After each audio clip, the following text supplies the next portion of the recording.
Have you heard about this personal and professional podcast? Coaching in Session with your host, Michael Rearden.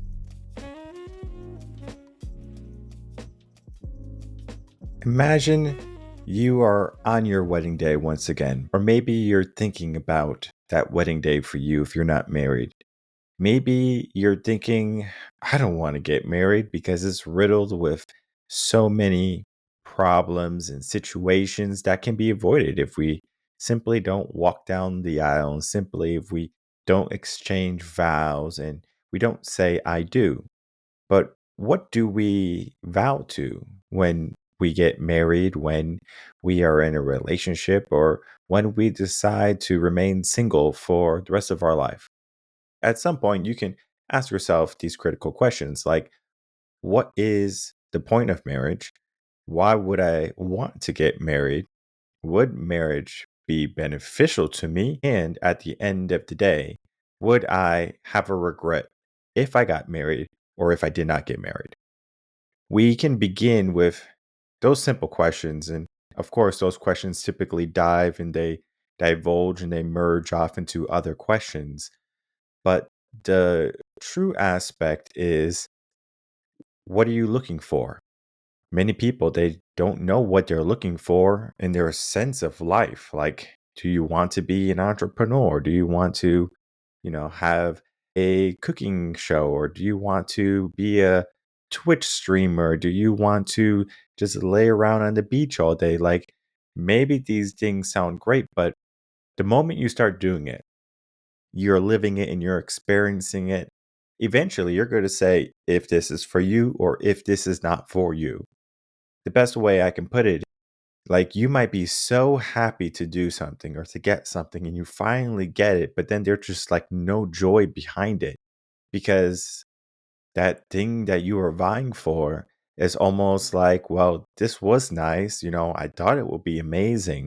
I got it, but now it's like something I don't want to upkeep. This happens with dogs a lot. Like, you get a nice puppy on Christmas, and your kids are so happy, right? Look at their faces. They're so happy, right? They're like, oh my God, I'm so happy. I'm going to walk the dog. I'm going to take care of the dog. I'm going to feed the dog. The dog can sleep in my bed. And then eventually, the dog just becomes another dog. It just becomes something that's in your house that you have to feed, you have to take out, you got to pick up the poop. And it seems like it's a bad deal, right? Because the kids wanted the dog. And now, as a parent, you're like, well, now I have to take care of the dog and I'm already so busy. Well, let's just say that maybe you get a dog. That dog is like your first child now, right? There's no kids in the mix and now it's just you and the dog. The dogs could teach you a sense of responsibilities. You understand it. Some people, they might say, you know what, I don't want the responsibilities because I can't travel. I have to always think about the dog. I can't go out or the dog's ripping up my stuff and my furniture. It causes disharmony in your current circumstance. So you say, you know what, I'm going to put this dog up for adoption, or I'm going to give the dog away on Facebook Marketplace, where, wherever it is. The reality is you started something, but you didn't finish it, right? What is life, right? You come in life and you are going until you can't go anymore, right? That's death. And in marriage, it's a similar vow, whereas till death do us part. But we live in this modern mentality where it's fun for the moment, right? It's nice. Things are good. We're in our honeymoon phase. We're traveling the world. We might get along with each other here and there, but then we have our bickering moments, our crazy cycles, whatever you want to call them. But then at some point, it's like we become disconnected. We're living in a world full of disconnection, not only in our relationships, families, and maybe even our workplaces, right? We are disconnected as people. When's the last time you spoke to your neighbor? Like, honestly, like, when's the last time you spoke to your neighbor? They're literally right next door. It won't take much effort unless you like live like in the middle of nowhere, like you live in the forest, right? You like remote off the grid living. But if you just live in a suburb area like Austin or Round Rock or Georgetown, like where I live, they're everywhere.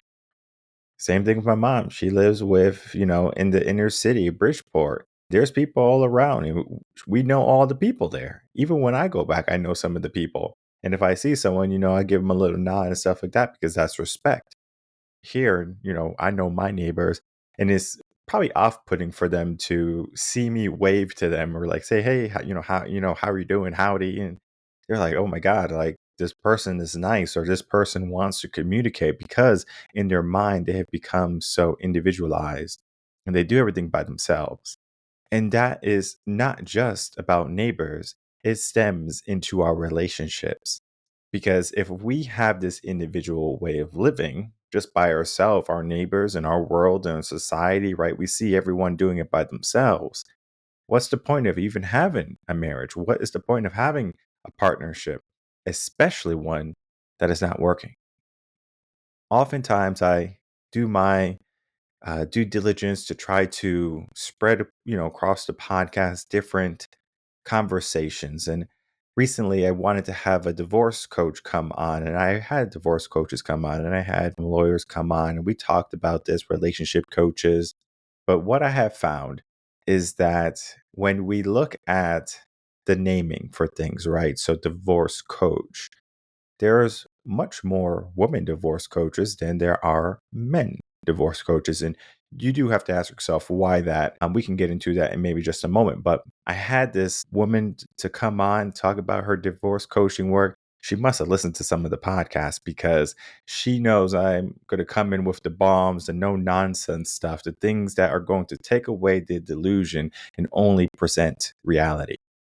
So oftentimes when a relationship coach comes on, that's a woman, or a divorce coach that comes on, that's a woman, they typically don't want to have a conversation with me, not because I'm going to like belittle them or to make them seem inferior, like that's not the purpose of the show.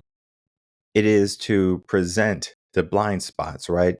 So typically, what I do when I'm speaking with anyone, when it comes to coaching or even the podcast, I'm looking for the holes in thinking. And I'm not only looking for the holes in their thinking, right? I'm not here to say, you have a hole in your thinking, you have a hole in your thinking. I'm looking for the next possible cause or something that's going to spark something in someone's mind that they would like the answer to. People don't listen to the podcast because they only like me. Now, maybe I do have a couple fans that will, like to listen to the show, and that's great, right? I appreciate you. But at the end of the day, I would like to give you something with each episode. And today we're going to be talking about my most recent blog where I'm talking about the contract of marriage, where I'm talking about how we can easily say, I do, but then all of a sudden we say, I don't or I won't. Why do we get into this mentality? Much of the things that I forementioned are going to be that, where we have a lot of holes in our thinking, a lot of holes in our upbringing. And we think that if I get this, everything's going to be better. Maybe I'm unhappy right now. And I remember when I was single, I'm married right now, 5 years. Wow. 5 years, 2 kids, and, much more memories to come. Where I was thinking, when I was like thinking about relationships, and when you're not in a relationship, you're thinking about a relationship. And when you are in a relationship, you're thinking about everything else but relationships. Of course, you figure out the status quo for your relationship. For example, how much communication you need. Are you guys going out, planning, date nights, etc., right? Like all of those things still need to be present. You just can't simply ignore your partner, right? Because they do need those, that emotional support. We go back to the beginning, right? When we were hoping for that relationship. We did the work, right? We went on the dates and we did the long nights of conversation, maybe the text messages in the morning or like every single day. Somewhere, somehow, things start to dissipate, right? It's almost like the tracks start to fall off. Why do we get comfortable in who we are or who we have become? Because if I just, said, okay, I'm going to get married and I'm going to say, okay, you're my wife and that's it, and I'm going to go live by myself and I'm going to go party by myself and I'm going to go do everything by myself. And then at some point Maybe we can meet for a dinner or something, but it's still, I'm living in this mindset of by myself, where that could be extremely dangerous because once you unite, it's more of a partnership. But then even those partnerships are not going to be something that people are going to repair if they become damaged. How do relationships become damaged? Well, there's many reasons why, right? There could be lack of communication. There can be misunderstanding, not understanding who your partner is, right? If you are a person that is growing and your person is staying stagnant, then of course it's going to create some discrepancy in the relationship because they're going to say, I'm doing all of these wonderful things. Why are you not? Right. And I think about the Shel Silverstein poem. It's about the rose bush and the oak tree. And it simply goes like this: a rose bush and oak tree grew young and green together, talking the talk of growing things, wind and water and weather. And as the rose bush sweetly bloomed, the oak tree grew so tall that now it spoke of newer things, eagles, mountain peaks, and sky. I guess you think you're pretty great, the rose bush was heard to cry, shouting as loud as it possibly could to the treetop in the sky. And now you have no time for petty flower talk now that you're grown so tall. It's not so much I've grown, said the tree. It's just that you stayed so small. And that could be exactly what happens in many marriages, where we say, I'm going to do my part. I'm going to do what is necessary to make this relationship work.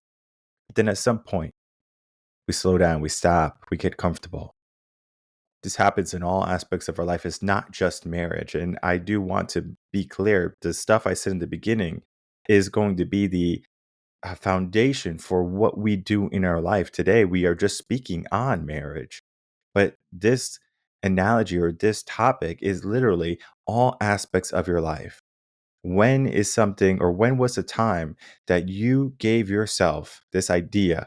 I'm going to do something and I'm going to give it my all and I'm going to take care of things. And then all of a sudden, you kind of fall back into your homeostasis. You fall back into comfort. You fall back into your lower self. Why do we get into that mentality so readily? Well, we could look at the psychosis and the psychology of how the brain is wired, right? The brain is wired to be comfortable. Easy enough, right? If the brain and the body can be comfortable and can be in a nice state of being, it will all the time. The problem with that is growth is painful, and you have to be able to grow so you can see new things in your life. I'm not just talking about so you can travel more and so you can climb the corporate ladder. I'm talking about in life. We seek growth, like meaning. We need a mission in life, right? We need to create something. And I'm not just talking about like we need to create a home or we need to create a big company or children, right? We need to have some sense of purpose. There is a syndrome in babies. It's called SIDS, sudden infant death syndrome. Basically, there's a lot to it, right? There could be something wrong with baby and stuff like that, but oftentimes it's almost like the baby in the brain of the baby saying, well, there's no purpose for me to be alive because there's no meaning for me, right? So it's basically the infant just kind of passes away, right? It's a sudden infant death. They say that when the baby is born and new, that's why the mother is so important because the mom's holding the baby, taking care of the baby, changing the diapers. And even though the baby might not be opening their eyes or communicating, that baby can feel a warm touch. When they cry, they get some attention, they get food, all of these different things. And we talked about a long time ago on the podcast where there was an experiment of they had babies where they just fed them and changed them, and then they had babies that they would play and laugh and smile and cuddle and do all these things that babies truly need to mentally develop, right? One third of them who didn't get this love and care and they only got food and diaper changes passed away, and the other two-thirds they had mental disabilities. So we can see that at some point, if we're not getting the love or if we're not getting the attention, it's almost like we die inside or we die physically. In marriage, that typically tends to happen, right? We stop wanting to do our part. We stop wanting to do the things that made them fall in love with us or that made them want to walk down the aisle or make them want to say, I do. Death seems like too far of a span for me to be unhappy, right? And the word unhappy is probably the biggest killer in a relationship because when it comes to what a person wants, they want to be happy, right? They say, I want to be happy. I want to feel appreciated. Rightfully so. You should feel appreciated. You should feel loved. You should feel respected. Your values should be upheld.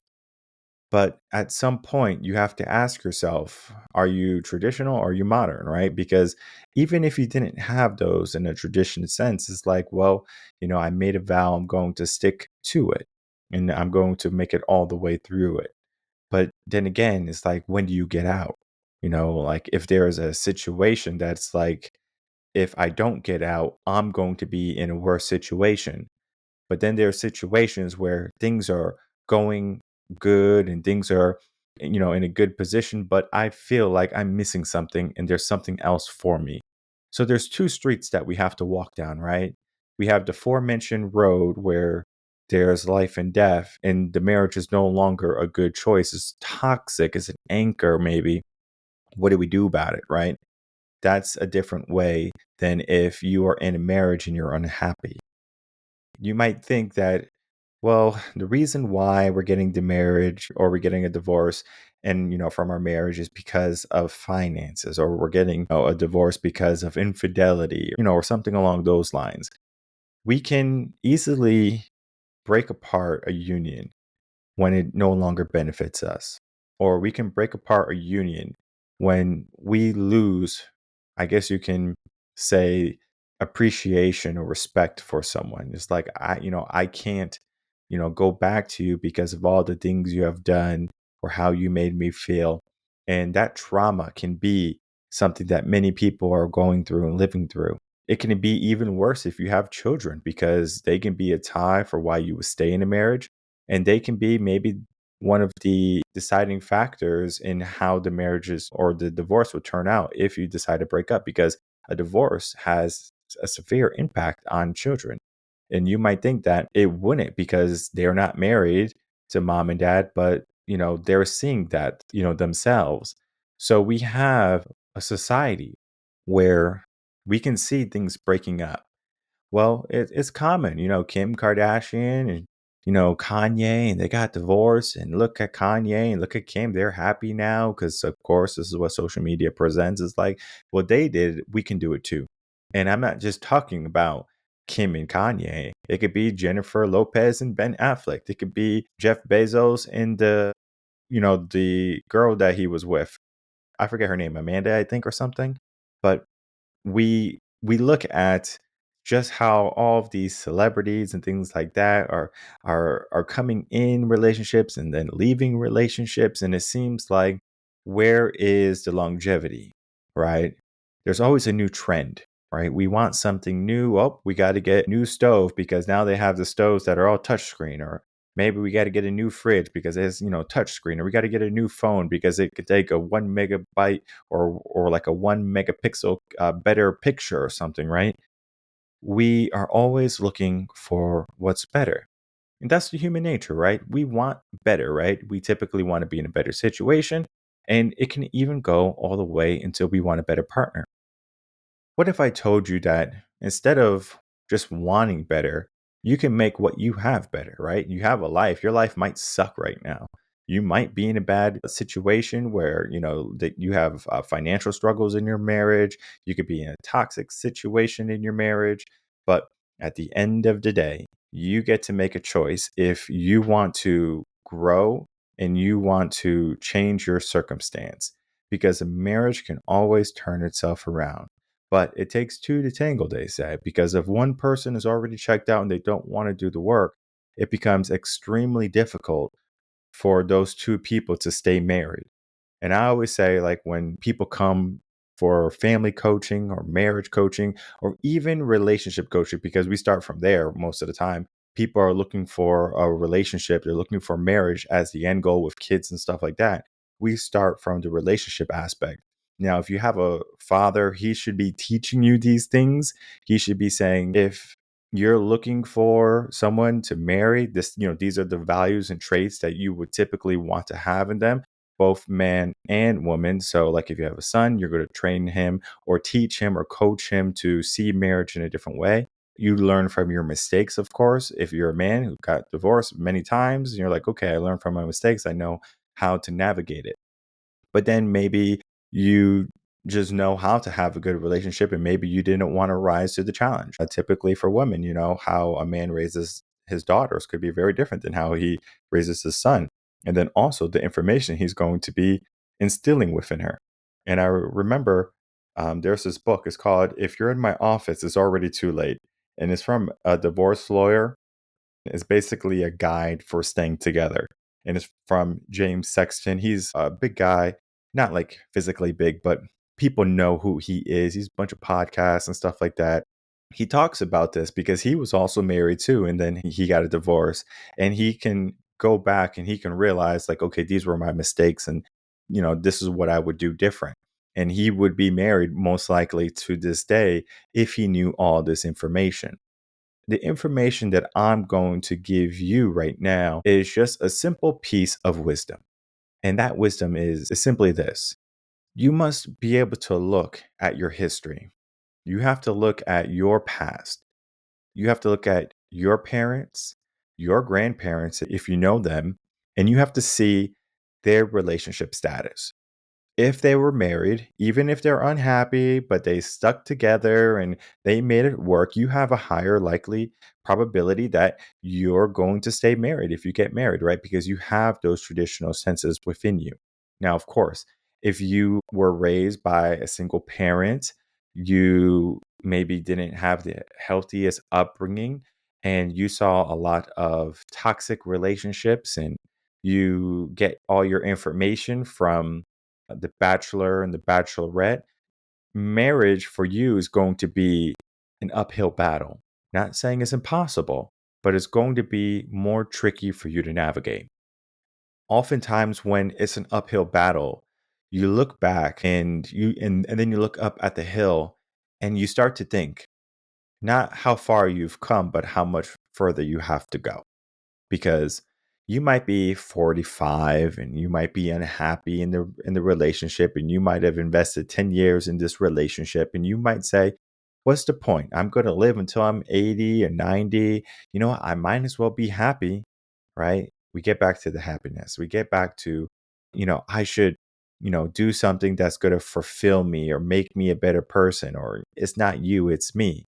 But the reality is, there is a psychology in how we are going to view marriage. Is it something that we can break apart when things are not going well? Or is it something that, since we made a commitment, we made a vow, right? Just like make yourself a commitment, a vow to be number one or to be the best person you can be. Imagine if you made that vow and then you made another vow to get married and then you broke that marriage vow. That marriage vow is now insignificant because you, in your mind, your mindset basically says it is okay to break vows because there's no repercussion for me to break a vow. Of course, you might lose 50% of your stuff, whatever it be, right? Like we're not, really getting to the whole divorce stuff, but more of the aspect of how you saying you're going to do something and then all of a sudden you say, I'm going to do the opposite. I'm not going to show up. I'm not going to do this anymore. In this article, in this blog, the contract of marriage from I do to I don't, we get into so much of what's going on in the mind from how we are going to this mindset of being together to going back to being single. Because again, in our world today, the norm is I can do this by myself. I don't need someone to help me live my life or to fulfill my life. And of course, you can turn on Instagram and you can see people so happy to be single and not have kids. But the reality is, down the road at the end of this all, you're going to wish that you had made some different choices. Now, I don't know what those choices are for you, of course, because we all are going to have some type of regrets because time has now run out. We can train our mind to not look at the regrets at the end, right? Of course. But the regret can be so small. It could be, I wish I traveled a little bit more. I wish I stayed in, touch with my friends. There's a whole book on the regrets of the elderly. I think I talked about it maybe a couple months ago. Wonderful book, right? Because you see someone who works in hospice talking to these elderly. And of course, these elderly have, kids and they have family, they were married, but they still have some regret. And now the regret doesn't have to be big, right? The regret does not have to be huge. But what I will say, just from looking at my own family, like the anecdotal evidence is kids are a good thing, right? Because my great grandmother, she had Alzheimer's. And when she had passed away, her daughter had taken care of her when she was in her final moments. Now, my grandmother, that same grandmother who helped her mom through the final moments, she has Alzheimer's. Now, you know, we are hopeful and we're praying that she has many more moments and years ahead of her. I would like to have 10, 15 years with her more, but I don't make the rules. I don't get to decide that. That's something for her to decide. She gets to decide if she's going to, go another moment, if she's going to keep on living. For the people who think that it's, just genetics or biology, it comes down to the mindset. Like if you truly want to live, we talked about the SIDS, right? But it's very similar to when you're older. She has lived a full life, but yet now she has grandbabies and she has great grandbabies. And that might be enough to say, you know what, I'm going to live 10, 15, 20 more years because I want to make sure that they're in a good place. And of course, we don't get to decide that right all the way. But what we can decide is what we do to create that future for us, right? Because she could have been like her friend, and her friend, her name is Anne. And Anne decided not to have any children. And, Anne decided to travel and to make money. But Anne is also older and she is not in a good position, or she's not in a good place because she doesn't have anyone to care for her, like a daughter or a son or, children or whoever. So that burden is someone else's. The nursing homes are filling up, maybe. And I know you might think, like, how is this conversation part of marriage? And I think about a story where I talked about it on the podcast because it's such a lovely story. There was a woman who was getting close to death. She was just on the sofa, tired and struggling. And the husband had seen her not doing well. And the husband went to her. And the husband said, I'm going to call the doctor so the doctor can come over and so we can make sure that you're okay. The woman was like, no, no, no, no. I just want to sit here and go to sleep. And the husband says, okay. So the husband and her hold hands and they're just talking. They're just talking. And you would think, like, what can they talk about? Like, are they going to talk about their bills? Are they going to talk about traveling tomorrow and things like that? Like, they're at the end of the line now. They talked about all the good moments. They talked about maybe like the times when things were silly, like, you remember that time when I crashed my car or something like that? And it's like, oh, yeah, I remember that. And they were able to, be in that moment together. Many people, like, they don't even get to that.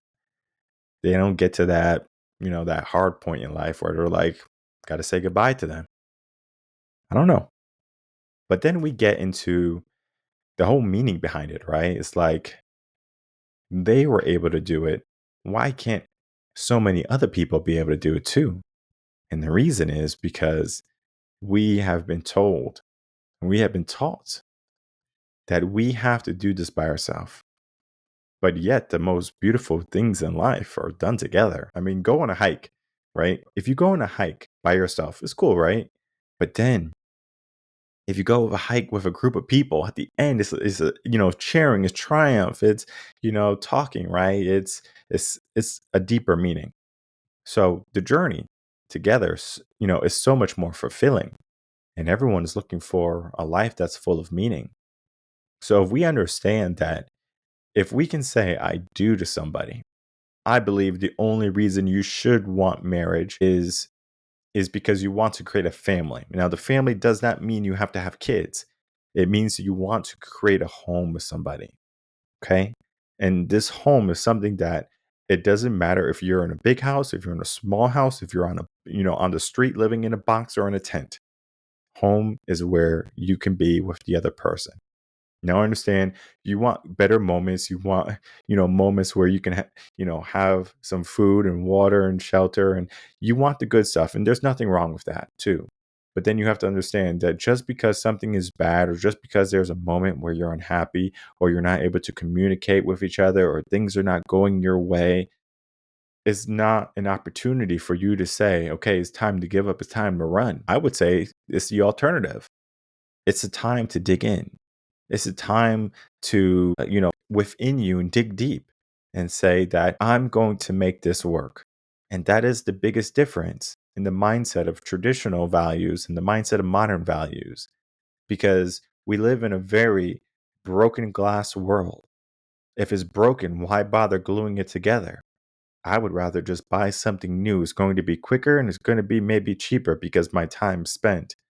But the time that you spent nurturing and spending time with your partner or whoever you love or the people you love, that right there is going to show something, and that is going to instill a seed, or it's going to plant a seed in each generation to come, because it only takes one generation to create some discrepancy. My mom got a divorce, my dad got a divorce, my uncle got a divorce. Like, that right there is enough to create a cycle of a downhill spiral. And we are living in it. We can see it happening all the time. So if you do have the courage to say, I do, keep saying, I do. Every single day when you wake up, say, I do. I will. I will make this work. I do care. I do want to see this through, because at the end of it, typically that's what we look for. But somewhere in the middle, in between, we get these convoluted thoughts that we think the grass is greener on the other side. But the reality is the grass is greenest wherever you water it. So if you're in a relationship and you're struggling, if you need some help, of course, reach out to us here at Revan Concepts. We'll be more than happy to speak with you to see what's going on. It's a journey, right? Not every day is going to be good in your marriage, and there's going to be times or seasons even where you might say, I don't know if I'm going to stay. And you might choose not to stay for good reasons, and maybe it's the best reasons. But I would do the work first. I would not simply say that this is not working and just throw it away. If it can be fixed, why not try to fix it? I do understand that in our world today, why bother fixing things when it's easier just to get something new? But they don't realize that starting from scratch is not always beneficial, and it's not always the easiest thing. It could be a business, right? Starting a business from scratch is extremely difficult versus if you already have a system, you have a structure already in place. It is easier. And, for me, it's until I am dead, right? My wife, most likely the same thing, but of course, I can't speak for her. She has to be able to understand that value. And typically, what I tell men is like, you have to look at, their history, like their past and their parents and stuff like that. Of course, those factors might not be definite, but they can be a great place to begin, right? You want someone who is going to be committed to the journey, not just committed to the moment. And the moment might be good today, might not be good tomorrow, but with each new day, there's always an opportunity that the moment gets better. So with that, understand you can check out the blog at revenconcepts.com/blog. And then you can easily just click the link in the description box below. Check out this article, share it with someone who might be going through it in their marriage, or maybe you're having a fight with your partner or something like that. This could be a great connection tool that you can utilize to help reignite that mindset that we are in this together. We are not in this to be apart.